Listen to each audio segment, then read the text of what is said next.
Hey y'all, and welcome back to Bourbon and Bones Kitchen. This is our Derby 2020 episode, and if you're new to our channel, welcome. Like, share, comment, and subscribe below.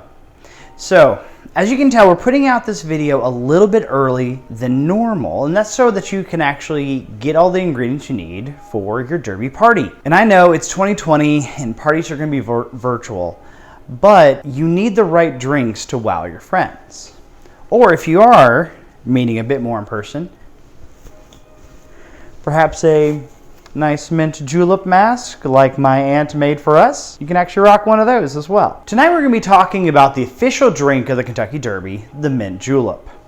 Now the julep has its origins in the deep south around the late 1700s, which is just at the tail end of the golden age of cocktails. In 1938, the julep became the official cocktail of the 64th Kentucky Derby. From that day till now, the Kentucky Derby has never been canceled in 146 years. Only once ever has it been postponed, and that was back in 1945 due to war effort needs. The Derby is always held at Churchill Downs in Louisville, Kentucky, and it's always the first weekend of May every single year. So this is only the second time in its history it's ever been postponed. Nearly 120,000 juleps are served every single year at the Kentucky Derby. So the Derby is called the most exciting 2 minutes in sports. To be honest with you, I must agree. So the Kentucky Derby is now indistinguishable from the mint julep. And the legend of the mint julep is something that my family always reads every year before the Derby begins. And the legend goes like this. A mint julep is not a product or a formula. It is a ceremony and must be performed by a gentleman possessing a true sense of the artistic, a deep reverence for the ingredients, and a proper appreciation of the occasion. It is a rite that must not be entrusted to a novice, a statistician, or a Yankee. It is a heritage of the Old South, the emblem of hospitality, and a vehicle in which noble minds can travel together upon the flower-strewn paths of happy and congenial thought. So far as the mere mechanics of the operation are concerned, the procedure, stripped of its ceremony embellishments, can be described as follows. Go to a spring where cool, clear crystal water bubbles from under the banks of dew-washed ferns. In a consecrated vessel, dip water into its source. Follow the stream through the banks of the green moss and wildflowers until it broadens and thickens through beds of mint grown in aromatic profusion and waving softly in the summer breeze. Gather the sweet and tender shoots gently carry them home. Go to the sideboard and select a decanter of Kentucky bourbon distilled by a master's hand. Mellow with age, yet still vigorous and inspiring. An ancestral sugar bowl, a row of silver goblets, some spoons, some ice, and you're ready to start. Now we know the rules and proper way of making a julep, so let's make one now. We are going to start tonight with the Woodford Reserve, the official bourbon of the Kentucky Derby.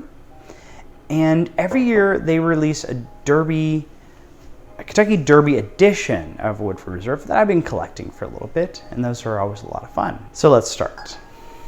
First, you need a silver goblet. These were actually won by my grandmother and grandfather as life master bridge players throughout their career, and they've been passed on to me as a third generation holder of them. So Woodford Reserve says you should take fresh mint, do 3 leaves to it. The important thing about the julep is you don't want to really muddle the mint. You just want to give it a good crush. Just enough so it really releases it. So as you are crushing it, all this mint scent is going to explode up into your face. It then calls for 1/2 ounce of simple syrup.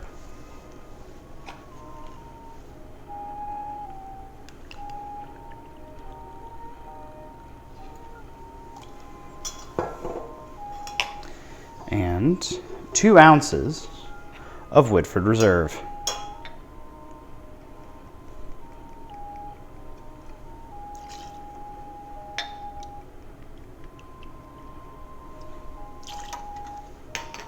and then top with ice.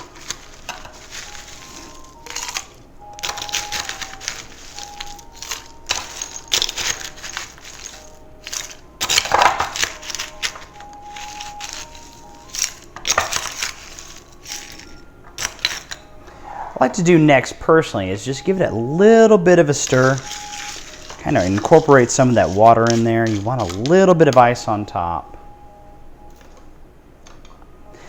And most classically, you want to have a large collection of mint just right on top so that you bury your nose into the mint, and that's the first scent you get. And so, the official Mint Julep of the Kentucky Derby with Woodford Reserve.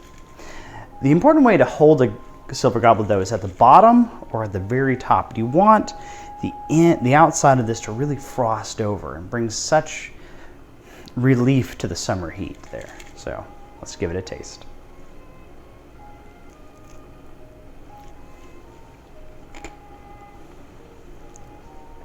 So that first thing on the nose, of course, is mint. You bury your face in it. And it's really pleasant. It's this nice burst of freshness. And then it is sugar. It is sweet. It is a little bit of corn. You can taste a little bit of caramel, but honestly, with this recipe, I kind of feel like the bourbon is rather lost. And I think that's a shame. I think that this is kind of more geared toward people who aren't as big a fan of bourbon, but like a nice, cool drink on a hot, early spring day in Kentucky. Like I said before, we're going to actually start with my favorite mint julep. So another silver goblet. I always start with at least 6 or 8 big mint leaves.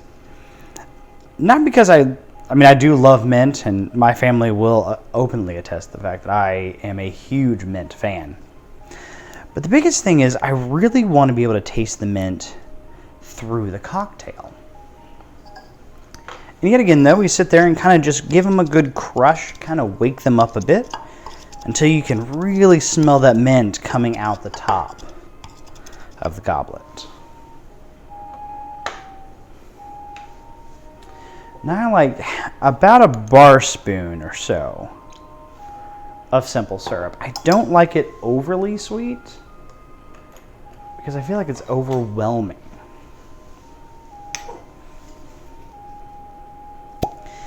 And the bourbon I prefer for mint juleps is actually Buffalo Trace.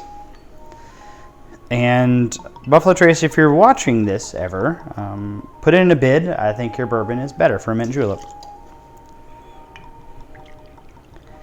And I like to put 3 ounces of bourbon into mine.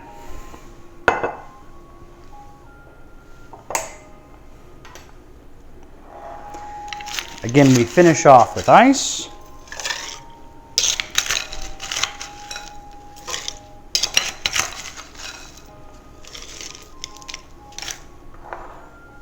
Give it a final stir.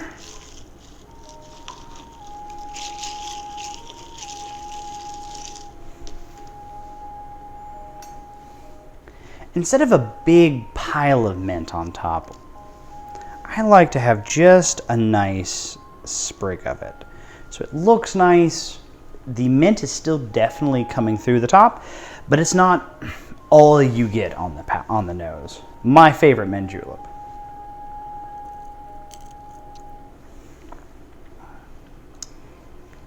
And see, this way, the bourbon is still the king. You get this mint on the nose, but you still get a little bit of that caramely corn sweetness coming from the bourbon. On the palate, you get actual bourbon. A little bit of sweetness is coming through, and the mint is slowly drifting on the tongue, and it plays so well together with the caramels and the brown sugars. This is by far my favorite recipe, and you are more than welcome to use it. Just, you have to say it's Bourbon and Bones recipe. And so, to wrap off this evening, I love the Derby, and mint julep is perhaps one of my most favorite cocktails of the summer. And it helps break the heat and celebrate the run for the roses. I will end tonight with a toast for you. And you're welcome to use it, and I'm going to pin it in the comment below. All right? So, we raise our glasses. It is the first week in May, a time of mind-blowing tulips. It's time for the Derby, and it's time for Mint Juleps. Early this morning came a call from your hostess and host.